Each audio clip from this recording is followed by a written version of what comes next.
और कई भक्तों के मैसेज में हम पढ़ते हैं, हमें बड़ा कष्ट होता है, दुख होता है, रोना आता है, पर कुछ कर नहीं सकते क्योंकि हम बोलते मैं सब करता हूं, सिर्फ भक्तों का संग नहीं करता।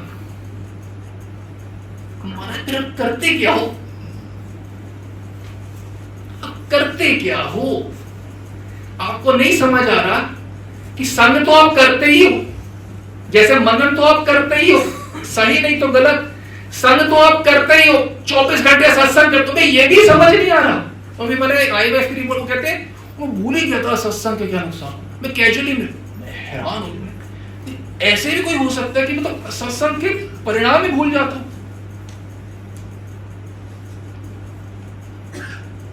आप अगर सत्संग में नहीं हो फिजिकली या फोन पे दिन रात मतलब दिन रात होता है, सुबह के भक्तों के साथ बात करना, फोन पे रहना, मिलना, सेवा करना, अगर ये सब नहीं कर रहे, कितने भक्तों का सब कुछ भक्तों का संग नहीं करता, 24 घंटे सत्संग कर रहे हो। और महाप्रभु क्या बोल रहे हैं?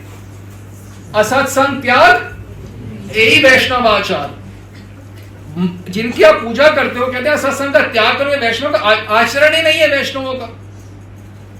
इतने साल बीत गए, अभी भी समझ नहीं है कि मेरे को भक्तों के संग में फिजिकली रहना चाहिए, उनके साथ सेवा करनी चाहिए दिन रात।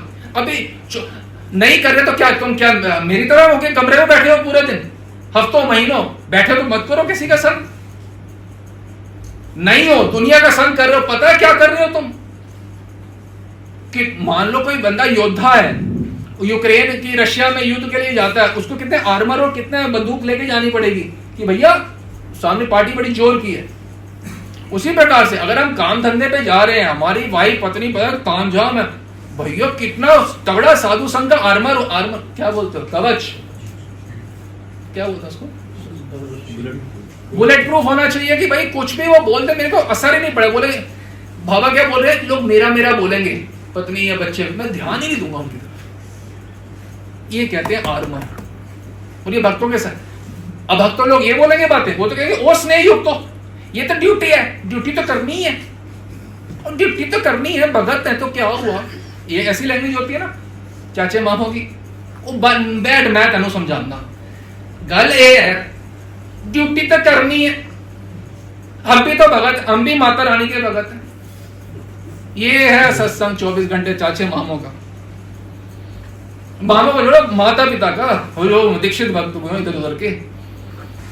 इतनी मेहनत आप लोग करते हो, सुबह उठते हो, माला करते हो, पैसों की सेवा करते हो, 50 किलो पनीर 10 किलो पनीर, उसके बाद भी साधु संग नहीं करते हो, सारा मिट्टी पोछा खुद लगा देते, खुद पोछा। मेरे को हैरानगी होती है इसी बात की, मेहनत तुम कर रहे हो, अपनी कमाई गाढ़ कमाई के पैसे तुम लगा रहे हो, पोछा भी खुद लगा देते हो। मेरे को लाभ ना होने पाए मेरी सेवा के द्वारा, पोछा। कल सुबह ऐसा सत्संग पूरा कर दूंगा, वृंदावन से भी जाऊंगा घर, कल सुबह जोर के सत्संग करूंगा, इतना पूरा पोछा लगा दूंगा ज्ञान के। फायदा ही क्या हुआ?